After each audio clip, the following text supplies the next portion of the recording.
नमस्कार, मैं हूँ अमिता पंकज। आप देख रहे हैं राजसत्ता एक्सप्रेस और राजसत्ता एक्सप्रेस के पॉलिटिकल मैटर में आज बात करने जा रहे हैं दिल्ली विधानसभा चुनाव के बारे में। जैसे दिल्ली विधानसभा चुनाव जैसे-जैसे पास आता जा रहा है, वैसे ही आपने देखा आरोप और प्रत्यारोप का सिलसिला बढ़ता जा रहा है। अब ऐसे में दिल्ली की सर्दी को जो है गर्मी का तड़का जो है वो राजनीतिक पार्टियों ने लगाया है और ना सिर्फ आम आदमी पार्टी, भारतीय जनता पार्टी और कांग्रेस भी जो है वो इस इलेक्शन को जो है वो काफ़ी गंभीरता से ले रही है और आपने देखा इस बार अरविंद केजरीवाल का मुकाबला जो है, वो ना सिर्फ भारतीय जनता पार्टी से सीधे तौर पर कांग्रेस से भी है और कांग्रेस अपनी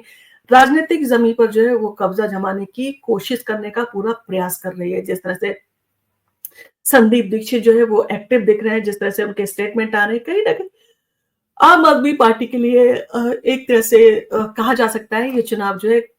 थोड़ा कठिन होता जो है वो दिखाई दे रहा है अब तक। जिस तरह के जो है उनके ऊपर आरोप और प्रत्यारोप लग रहे हैं और अरविंद केजरीवाल जो है इन सारी चीज़ों को काउंटर करने की पूरी कोशिश कर रहे हैं। और अब जो है वो आपने देखा जिस तरह से आम आदमी पार्टी ने अपने उम्मीदवारों की लिस्ट जारी की और कांग्रेस ने अपनी जो है लिस्ट जारी की। अब दिल्ली के चुनावी दंगल में बीजेपी ने अपने जो है दमदार उम्मीदवारों को उतारा है और वीआईपी सीटों पर जो है काफी दिलचस्प मुकाबला जो है आपको देखने को मिल सकता है। तो दिल्ली विधानसभा चुनाव 2025 की ओर बढ़ते हुए सियासी सरगर्मियां जो है वो तेज होती जा रही हैं और भारतीय जनता पार्टी ने अपने उम्मीदवारों की घोषणा कर दी है और इसमें जो है कुछ सीटों पर तगड़ा मुकाबला जो है होने की संभावना है। दिल्ली में 70 विधानसभा सीटें हैं, जिसमें बीजेपी ने अभी तक 29 सीटों पर जो है अपने प्रत्याशी घोषित किए हैं। यानी कि अभी जो है पूरी लिस्ट जो है उन्होंने जारी अपनी नहीं की है प्रत्याशियों की और आम आदमी पार्टी और कांग्रेस ने जो है अपनी रणनीति को तैयार किया है। तो आइए जानते हैं उन हॉट सीटों के बारे में जहां 3 प्रमुख पार्टियों के बीच में जबरदस्त जो है आपको टक्कर देखने को मिल सकती है और वीआईपी सीटों पर जो है आपको इस बार जो है काफ़ी दिलचस्प मुकाबला देखने को मिलेगा। अगर नई दिल्ली सीट की बात करें तो ये सीट हमेशा से जो है हाई प्रोफाइल रही है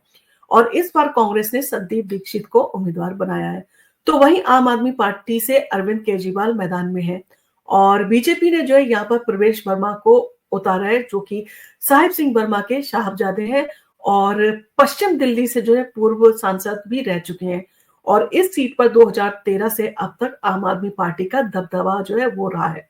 तो ऐसे में अरविंद केजरीवाल के लिए ये सीट बचाना जो है काफ़ी बड़ी चुनौती है और उनको जो है ये सीट बचाने के लिए काफ़ी संघर्ष भी करना पड़ेगा क्योंकि उनके साथ में 2 दिग्गज हैं मैदान में जिनसे मुकाबला करना है अरविंद केजरीवाल को। अब कालकाजी सीट की बात करें तो दिल्ली की एक और महत्वपूर्ण सीट है जहां आम आदमी पार्टी की तरफ से मुख्यमंत्री आतिशी चुनाव लड़ रही हैं और बीजेपी ने जो है यहाँ पर पूर्व सांसद रमेश बिधूड़ी को जो है उम्मीदवार बनाया है। कांग्रेस ने इस सीट पर अलका लांबा को जो है टिकट दिया है और कालकाजी में जो है आम आदमी पार्टी का अब तक का अच्छा प्रदर्शन रहा है, लेकिन इस बार बीजेपी और कांग्रेस के तगड़े उम्मीदवारों से मुकाबला जो है दिलचस्प होने जा रहा है। ऐसे में क्या दिल्ली की मुख्यमंत्री आतिशी जो है अपनी सीट बचाने में कामयाब होती हैं, ये देखना जो है काफ़ी दिलचस्प होगा कि वो कामयाब हो पाती हैं या नहीं हो पाती हैं। इसी के साथ अगर बात करें तो मालवीय नगर अगर सीट की बात करें तो इस सीट में आम आदमी पार्टी के सोमनाथ भारती चुनाव मैदान में है और बीजेपी ने यहाँ से सतीश उपाध्याय को उम्मीदवार जो है वो बनाया है, जो दिल्ली बीजेपी के पूर्व अध्यक्ष रह चुके हैं और कांग्रेस के जितेंद्र कोचर को जो है टिकट दिया है। तो इस सीट पर तीनों पार्टियों के बीच में जो है कड़ा मुकाबला देखने को आपको मिल सकता है और ये मुकाबला भी जो है मालवीय नगर सीट का काफी दिलचस्प होने वाला है। और अगर बादली सीट की बात करें तो बादली सीट पर आम आदमी पार्टी के अजयेश यादव चुनाव लड़ेंगे और कांग्रेस ने इस सीट पर जो है वो प्रदेश अध्यक्ष देवेंद्र यादव को जो है मैदान में उतारा है, जबकि बीजेपी की ओर से दीपक चौधरी जो है चुनावी मैदान में है। 2015 से इस सीट पर आम आदमी पार्टी का कब्जा रहा है, लेकिन बीजेपी और कांग्रेस इस बार जो है पूरी ताकत झोंकर इस सीट को जो है वो हासिल करने के लिए लग गए हैं और इन सारी सीटों के साथ-साथ विजयवासन सीट जो है वहां पर भी जो है बीजेपी ने इस सीट पर पूर्व मंत्री कैलाश गहलोत को जो है मैदान में उतारा है और कैलाश गहलोत ने जो है हाल ही में हमने देखा आम आदमी छोड़कर भारतीय जनता पार्टी ज्वाइन की है, तो उनका भी दबदबा जो है काफी रहा है इस क्षेत्र में और आम आदमी पार्टी ने यहाँ से सुरेंद्र भारद्वाज को जो है वो चुनाव में उतारा है, जबकि कांग्रेस ने देवेंद्र शेहरावत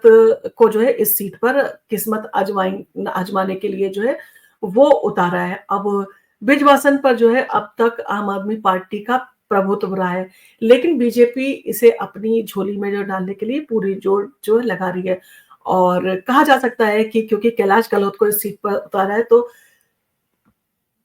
कैलाश गलहोत जो है इस सीट के समीकरण बदलने के में जो है कहा जा सकता है कि कामयाब हो सकते हैं, और उनको इन सारी चीज़ों के बारे में काफ़ी अच्छा अनुभव है, तो वो अपना अनुभव यहाँ पर जो है ज़रूर इस्तेमाल करेंगे। सीमापुरी सीट की अगर हम बात करें, तो सीमापुरी सीट पर आम आदमी पार्टी ने वीर सिंह दीगान को जो है वो उम्मीदवार बनाया है। कांग्रेस ने राजेश लोटिया को और बीजेपी ने जो है कुमारी रिंकू जो है को इस सीट पर जो है वो अपना भाग्य आजमाने के लिए उतारा है। कुमारी रिंकू को दलित आरक्षित सीट होने की वजह से काफ़ी अहम जो है वो माना जा सकता है, और उन्हें जो है काफ़ी अहमियत भी दी जा रही है। तो ये सीट भी जो है काफ़ी दिलचस्प बन सकती है, और इसका मुकाबला भी जो है काफ़ी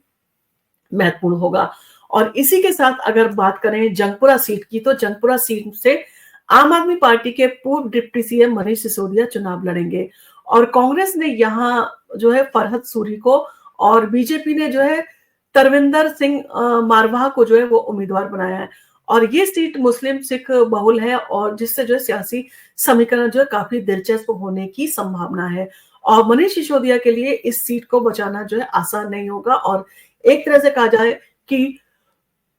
मनीष सिसोदिया को जो है अपने राजनीतिक कहा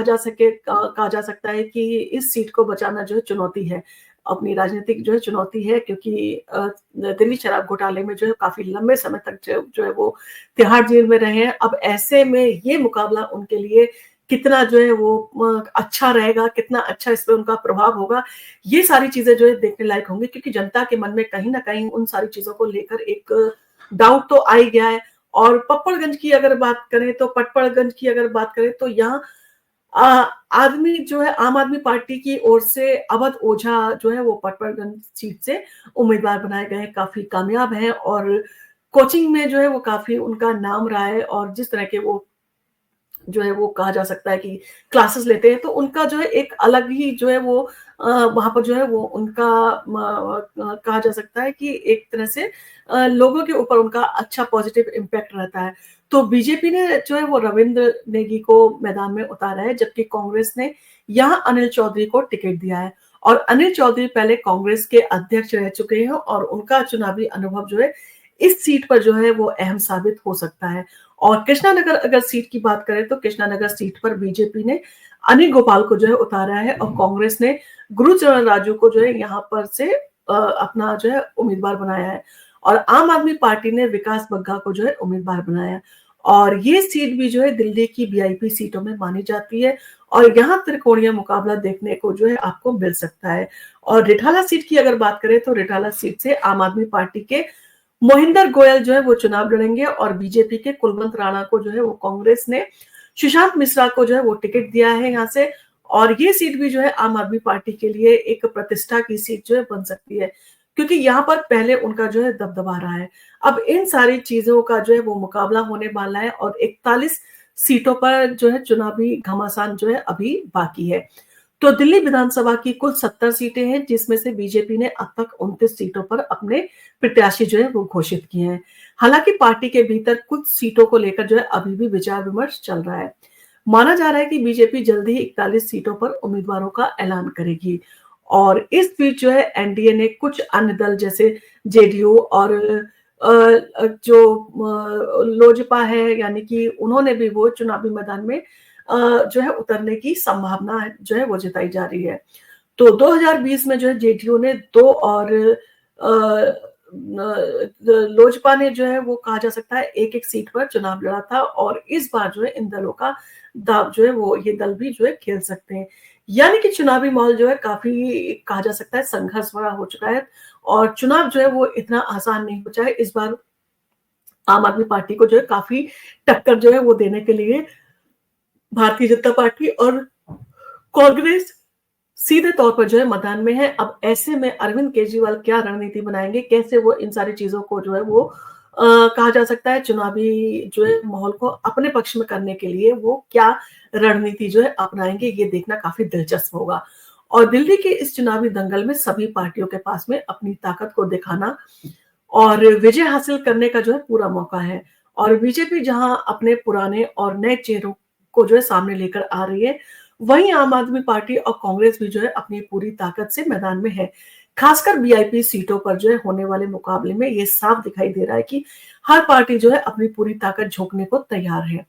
दिल्ली का चुनावी दंगल जो है वो काफी दिलचस्प होता जा रहा है। अब देखना होगा कि कौन जो है किससे जीतने में सफल होगा, और यहाँ आने वाला जो है समय बताएगा कि भारतीय जनता पार्टी यहाँ पर जो है जिस तरह से आरएसएस जो है उसको पूरी सपोर्ट करने के लिए उतर गई है, क्या इस बार आरएसएस का जिस तरह से सपोर्ट मिल रहा है तो भारतीय जनता पार्टी यहाँ पर जो है वो सत्ता कायम करने में सफल रहेगी, या आम आदमी पार्टी जो है वो अपने पुराने दाव पेच खेल के जो है यहाँ पर कामयाब रहेगी, या कांग्रेस जिस तरह से अपनी जो है जमीन को वापस पाने, सियासी जमीन को वापस पाने के लिए संघर्ष कर रही है, बात कर रही है, तो वो जो है वो वहां पर कामयाब होगी। क्योंकि आपने देखा होगा आम आदमी पार्टी ने जिस तरह से महिला सम्मान योजना जो है वो जारी की, वहीं पे कांग्रेस ने भी जो है कहा कि 3,000 रुपए महीने जो है वो कांग्रेस जीतने के बाद में महिलाओं को देगी। तो इस तरह के जो है वो मुफ्त के वादे भी काफी पार्टियां कर सकती हैं। अब इन सारी चीजों में जनता के लिए जो है कहा जा सकता है कि दोनों हाथों में लड्डू वाली सिचुएशन है कि हर पार्टी जो है वो आपको कुछ ना कुछ दे रही है। अब ये आपको जो है वो तय करना है कि किस पार्टी के साथ में आप जाना चाहते हैं, कौन सी पार्टी आपको लगता है कि देश हित के लिए कामयाब पार्टी है, उसको सपोर्ट करना चाहिए। इन सारी चीजों के साथ में आम आदमी पार्टी के लिए ये मुकाबला जो है दिन पर दिन काफी मुश्किल होता जा रहा है, और अरविंद केजरीवाल की परेशानी साफ तौर पर उनके चेहरे पर झलक रही है। जिस तरह से भारतीय जनता पार्टी और कांग्रेस उनको घेर रही है, तो कहीं ना कहीं आम आदमी पार्टी जो है एक तरह से घिरती नजर आ रही है अपने आरोपों के जो है कारण, अपने ऊपर लगे हुए जो उनके ऊपर घोटालों के आरोप लगे हैं उनके कारण। अब इन सारी चीजों में जो है वो देखना दिलचस्प होगा, क्या दिल्ली की जनता आम आदमी पार्टी पर उसी तरह से भरोसा करके क्या दिल्ली विधानसभा चुनाव जीतने में जो है वो अरविंद केजरीवाल को सपोर्ट करेगी। क्या अरविंद केजरीवाल जिस तरह से जो है जनता के सामने, जनता की अदालत में जाके उनसे आवेदन कर रहे हैं कि आप हमें कट्टर ईमानदार मानते हैं तो आप हमें कहते बहुमत देकर जो है वो हमारी ज्यादा से ज्यादा सीटें जिताएं, ताकि हम वापस जो है वो दिल्ली के मुख्यमंत्री के पद पर जो है वो जो है काबिज हो सके। अब इन सारी चीजों में एक तरफ से आम आदमी पार्टी ने कहा जाए पूरे अपने दाव, पूरे पत्ते जो है वो खोल दिए। क्या जनता पे इन सारी चीजों का असर पड़ेगा, या जनता जो है वो चाहती है कि इतना लंबा समय आम आदमी पार्टी को देने के बाद में कुछ बदलाव की जो है वो उम्मीद करेंगे। या जिस तरह से कहा जा सकता है कि चुनावी पैटर्न है दिल्ली का चुनावी पैटर्न सबसे अलग है। यहाँ पर आम आदमी पार्टी का जातिवाद या बाकी तरह के जो बटेंगे तो कहते कटेंगे तो बटेंगे, या बटेंगे तो कटेंगे वाले जो मुद्दे हैं वो यहाँ पर कामयाब नहीं हो पाते। यहाँ पर एक बिजनेस समुदाय है जो कि अपने लिए फायदे की चीजों में जो है वो जाता है। तो देखना होगा कि जो बिजनेस क्लास है क्या वो इस बार भारतीय जनता पार्टी को सपोर्ट करने के मूड में है। क्या 26 साल के बाद में जो है वो भारतीय जनता पार्टी इन सीटों पर जो है कामयाबी जो है वो हासिल करेगी। क्या दिल्ली की सत्ता पर इस बार जो है जिस तरह से पूरा दमखम लगा के जो है भारतीय जनता पार्टी जो है वो आई है, तो क्या भारतीय जनता पार्टी अपना ये चुनाव जो है अपनी रणनीतियों के साथ में जीतने में कामयाब होगी, जिस तरह से उन्होंने हरियाणा का और महाराष्ट्र का चुनाव जीता है। ये सारी चीजें जो है समय के साथ में जो है आपके सामने आएंगी, और हर पार्टी जो है इस समय तो अपनी पूरी जो कहा जा सकता है जी जान से जो है वो चुनावी मैदान में उतरी हुई है, और हर कोई पार्टी जो है एक दूसरे के ऊपर आरोप लगा रही है और कोशिश कर रही है कि इस बार का चुनाव जो है उनके पक्ष में जाए। अब देखना होगा कि दिल्ली की जनता जो है किसके साथ में जो है वो खड़ी है और किसके साथ में नहीं। आपको अगर हमारा वीडियो पसंद आया तो आप इसको लाइक कीजिए, शेयर कीजिए, सब्सक्राइब कीजिए हमारे चैनल को। हम आपके लिए चुनाव तक इस तरह के इंटरेस्टिंग वीडियोस लेके आते रहेंगे। धन्यवाद।